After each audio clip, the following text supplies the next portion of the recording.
Hi అండి, అందరికీ నమస్తే. Secret husband part 103. ఆమె కింద పడినప్పుడు వచ్చిన బరువుగా ఉన్న శబ్దం దెబ్బ గట్టిగానే తగిలిందని స్పష్టం చేసింది. మిగతా తిట్ల దండకం లంఘించుకోవటానికి సిద్ధమవుతూ ఉండగా బయట నుండి ఒక మృదువైన ఆడగొంతు వినిపించింది. జగదీష్, నువ్వేంటి ఇక్కడ? అది నిస్సందేహంగా మేఘన గొంతు. తలుపు మీద నుండి దృష్టి మళ్లించి మేఘన వైపుకు చూస్తూ జగదీష్ మృదువుగా జవాబిచ్చాడు. ఒక ఫ్రెండ్ ని కలవడానికి వచ్చాను. మరి నువ్వేంటి హాస్పిటల్లో ఉన్నావు? మేఘనకు షవర్ జెల్ యొక్క తేలికపాటి స్మెల్ కలిగింది. ఇంకా ఒక క్షణం పాటు ఆమె కళ్ళల్లో ఎవరికీ కనిపించినంత కక్ష మెరిసింది. నాకు కొంచెం తల తిరుగుతున్నట్టుగా ఉంది, అందుకే చూపించుకోవడానికి వచ్చాను. మేఘన జగదీష్ గుండె మీద వాలింది. జగదీష్ ఆమె వైపుకి ఒకసారి చూసి అలసిపోయినట్టు అనిపిస్తుందా అని అడిగాడు. ఆమె సమాధానం కోసం ఎదురు చూడకుండా అతను ఆమెను తన చేతుల్లోకి ఎత్తుకున్నాడు. ఏయ్, ఇక్కడ ఎంతో మంది వస్తూ పోతూ ఉన్నారు. జగదీష్ కళ్ళు అప్పటికే మూసి ఉన్న అత్యవసర ద్వారం తలుపు మీద పడ్డాయి.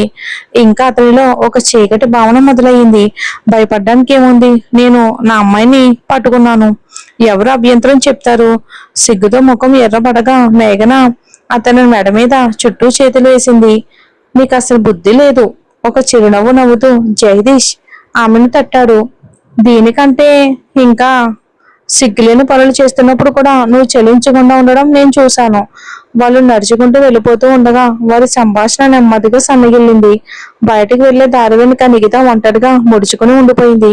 ఆమె తల వెనుక భాగం మోచేయి నేలకు బలంగా తగలడంతో ఆ రెండు చోట్ల ఇప్పుడు నొప్పితో కొట్టుకుంటున్నట్టుగా ఉంది.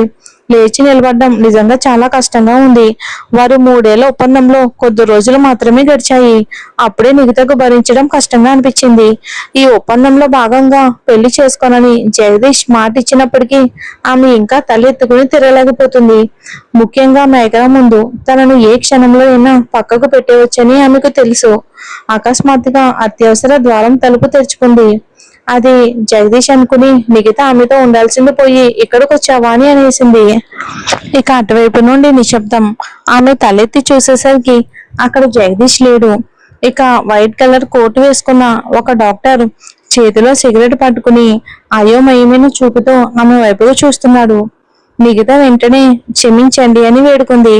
పర్వాలేదు. ఆ డాక్టర్ తన సిగరెట్ వైపుకు, తర్వాత ఆమె వైపుకు చూసి ఒక మాట కూడా మాట్లాడకుండా దాన్ని ఆర్పివేశాడు. అడుగుల చప్పుడు దగ్గరవుతూ ఉండడంతో ఇక ఇక దానిలో కూర్చొని ఉండకూడదని నిగితకు అర్థమైంది. ఇక రైలింగ్ ను ఆసరాగా చేసుకుని శక్తిని కూడగట్టుకుని నిలబడి కుంటుతూనే బయటకు వెళ్ళడానికి తలుపు వైపుకు నడిచింది. కొన్ని అడుగుల దూరంలో ఆమె తూలిపడింది. ఆ డాక్టర్ ఆమెను పట్టుకుని నిలబెట్టి ఆమె నిలదొక్కున్నాక చెయ్యి వదిలేశాడు. కింద పడ్డం వలన ఆమెకు తగిలిన గీసుకుపోయిన గాయాలను గమనించి అతను మీకోసం వీల్ చైర్ తీసుకురావాలని అడిగాడు. మిగతా వద్దు అన్నట్టుగా చెయ్యి ఊపింది. నేను వెళ్ళగలను, ధన్యవాదాలు అని చెప్పింది. దాందేముంది? కొంత దూరంలో జగదీష్ ఒక గోడకు ఆనుకుని నిలబడి తన ముందున్న ఇద్దరిని చూస్తూ ముఖంలో అసహ్యం కొట్టొచ్చినట్లు కనిపించింది. ఎంత ధైర్యం! అతను వెళ్ళిన కాసేపటికి పరాయి అబ్బాయితో ఇలా ఉంటుందా? ఒక సున్నితమైన చెయ్యి అతడి చేతిలో పడింది. మేఘన, జగదీష్, ఇక మనం వెళ్ళొచ్చు అని ముద్దుగా అడిగింది. తన చూపును పక్కకు తిప్పి జగదీష్ తిరిగి మేఘనతో కలిసి అక్కడి నుండి వెళ్ళిపోయాడు. ఇక పల్లవి ఒక అంతులేని కలలో చిక్కుకుపోయింది. ఆ కలలో అంతులేని మంచు మైదానం మధ్యలో ఒక చిన్న ఆకారం ఆమెకు వెన్ను చూపి నిలబడి ఉంది. ఏదో మానసిక సంబంధం ఉన్నట్టుగా. అది తన బిడ్డేనని పల్లవికి తెలుసు. ఆ దూరాన్ని తగ్గించాలని ఆమె ఎంత ప్రయత్నించినా ఆమె కాళ్ళు నేలకు అతుక్కుపోయినట్టు అనిపించాయి. పిలవాలని ప్రయత్నించింది, కానీ ఆమె గొంతు మూసుకుపోయినట్టు అనిపించింది. ఒక పూర్తి నిరాశ కెరటంలా ఆమెను ముంచెత్తడంతో ఆమె మోకాలపై కుప్పగూలి ఆ బిడ్డ వైపుకు అలా పాకుతూ వెళ్ళింది పల్లవి. కానీ ఆమె ఎంత ముందుకు వెళ్ళినా ఆ బిడ్డ అంత దూరం వెళ్ళిపోతుంది పల్లవి నుండి. అక్కడే నిశ్చలంగా ఉండిపోయి ఆమె ఆ బిడ్డను ఉండమని వేడుకుంటూ బ్రతిమాలింది. ఇక ఆకారం అంతలేని తెల్లదనంలో ఆగింది. ఇక ఆ మంచు అనంతలో నుంచి పల్లవికి ఒక పసిగొంతు అమ్మా అమ్మా అని పిలవటం వినిపించింది. సమాధానం చెప్పాలనే తపనతో పల్లవి ఇప్పటికీ ఒక మాట కూడా మాట్లాడలేకపోయింది. ఆమె అభ్యర్థన ఒక మౌన రోదన మాత్రమే. దయచేసి వెళ్ళకు. ఆ చిన్న ఆకారం మంచు అగాధంలోకి కలిసిపోయేంత వరకు దూరం జరగడం ఆమె గమనించింది. గమనించింది. అప్పుడు వణికించే శస్త్రచికిత్స పరికరాల చప్పుడు దూరంగా వినిపిస్తున్న సంభాషణతో కలిసి వినిపించింది. మనం బిడ్డను కాపాడలేం. తనకి గర్భం తొలగింపు చికిత్స చేయాలి. తర్వాత మిగిలిన గాయాలను చూడాలి. ఆమె పిచ్చిగా తల ఊపింది. ఆమె మౌన ప్రార్థనలు ప్రతిధ్వనించాయి.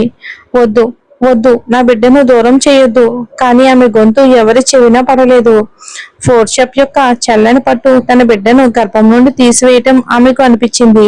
ఆమె గుండెను ఒక మొద్దుబారిన కత్తితో చీల్చినట్టు అనిపించింది. ఆమె చల్లటి కన్నీళ్లతో మునిగిపోయింది. మంచు దుప్పటి మాయమై ఆమె స్పృహను చీకటి తెర కమ్మేసింది. పల్లవి 4 రోజులుగా కోమాలో ఉంది.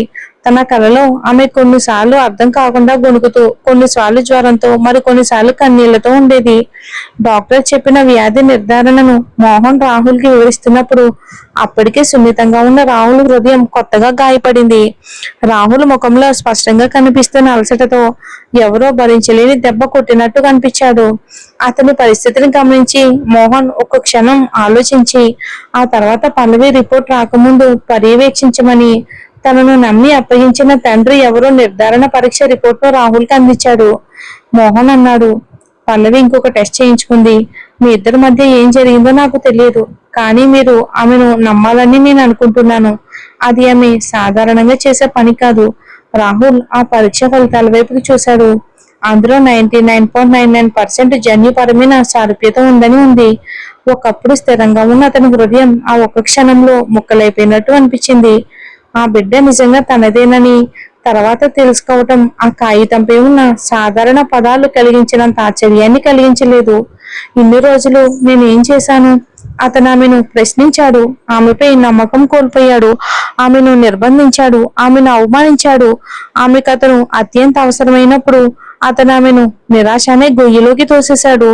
అతని కళ్ళు ఎర్రటి రంగులోకి మారి కన్నీళ్లు పెట్టుకుని అంచున ఉన్నాయి. తనెంత పల్లవి స్పృహ లేకుండా పడి ఉన్న రోజుల్లో రాహుల్ ఐసీయూ బయట ఉన్న టేబుల్ మీద ఒంటరిగా కూర్చుని గడిచే ప్రతి క్షణం అపరాధ భావంతో కుమిలిపోతున్నాడు. మిగతా తన తండ్రిని చూసుకోవటం మినహా మిగిలిన సమయంలో ఎక్కడే వేచి ఉంది. రాహుల్ దిగులుగా ఉన్న ముఖాన్ని గమనించి ఆమె ముక్కు చేదకుండా ఉండలేకపోయింది. ఇప్పుడు ప్రేమగల భాగస్వామిలా నటించాలి అనుకుంటున్నాడా? తనకి అత్యంత అవసరమైనప్పుడు ఎక్కడికి పోయాడు? ఇక ఆ సమయంలో ఆదిత్య వచ్చి రాహుల్ కి సమాచారం అందించడానికి వచ్చాడు. రాహుల్ గారు, కావ్య గారికి గాయం ఇన్ఫెక్షన్ షోకి జ్వరం వచ్చింది. ఆమె మిమ్మల్ని చూడాలి అని అడుగుతుంది. రాహుల్ మాట్లాడడానికి పెదవి విప్పాడు, కానీ ఒక మాటతో ఆగిపోయాడు. రాహుల్ కి ఎదురుగా కూర్చున్న నిఖిత ఇక ఇలా వ్యాఖ్యానించింది, రాహుల్ గారు, మీరు త్వరగా వెళ్ళటం మంచిది, లేదంటే మీ ప్రియురాలు మళ్ళీ చావంచున ఉండొచ్చు. రాహుల్ ముఖం మంచులా మారింది. అతను కావాలని నిఖితను పట్టించుకోలేదు. అతను ఆదిత్యకు ఆదేశించాడు, ఒక డాక్టర్ని పంపు సహాయం చేయడానికి. నాకు అర్హత లేదు. ఇంకా ఆమెను చూస్తూ నీ సమయం వృధా చేసుకోకు. ఆ పనికి వేరే ఎవరినైనా పెట్టు. పల్లవి కావ్యాల మధ్య ఏం జరిగిందో తెలుసుకో. ఏ కొత్త విషయం తెలిసినా నాకు రిపోర్ట్ చేయి. ఆదిత్య తలూపాడు. ఎప్పుడు ఎలా ఉంటాడో తెలియని ఆ కావ్య నుండి దూరంగా వెళ్తున్నందుకు ఉపశమనం పొందాడు. రాహుల్ కలవడానికి రానందువలన కావ్య వార్డులో వస్తువులు పగలగొట్టడం, దిండ్లు విసరడంతో గందరగోళంగా ఉంది. ఇప్పుడు ఆ బాధ్యత నుండి విముక్తి పొందడంతో ఆదిత్య ఉత్సాహంగా ఫీల్ అయ్యాడు.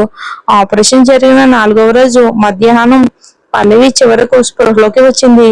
ఒక రాత్రి పర్యవేక్షణ తర్వాత ఆమెను సాధారణ వార్డుకు మార్చారు. ఇది విన్న రాహుల్ మొదటి ప్రతిచర్య ఆమె దగ్గరకు పరిగెత్తడం కాదు. బదులుగా అతను ఆలోచించాడు, జరిగిన దాన్ని తను బాగు చేయలేమోనని భయపడ్డాడు. రాహుల్ కష్టాన్ని చూసి మోహన్ కొంత ఓదార్పు ఇవ్వడానికి ప్రయత్నించాడు.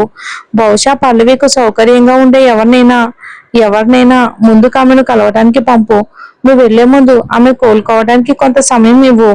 ఇక పల్లవి ఇంకా షాకులు తట్టుకోలేనంత బలహీనంగా ఉందని మోహన్ చెప్పాలి అనుకున్నాడు. కానీ రాహుల్ ఎర్రబడిన కళ్ళలోని చూపు అతన్ని ఆపేసింది చెప్పకుండా.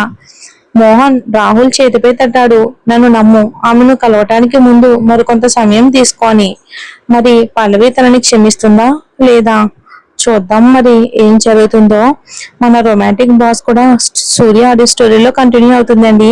అదే మన చంద్ర అర్జున్ రెడ్డి స్టోరీలో బాగుంటుందండి. చాలా ఇంట్రెస్టింగ్ గా ఉంటుంది. ఇంతకు ముందు ఎపిసోడ్లు మన ఈ ఛానల్లో ఉన్నాయి, ఒకసారి చెక్ చేయండి. నేను ప్లేలిస్ట్ లో కూడా పెడతాను. మిగతా ఎపిసోడ్స్ అన్ని సూర్య ఆడియో స్టోరీలో వస్తాయి.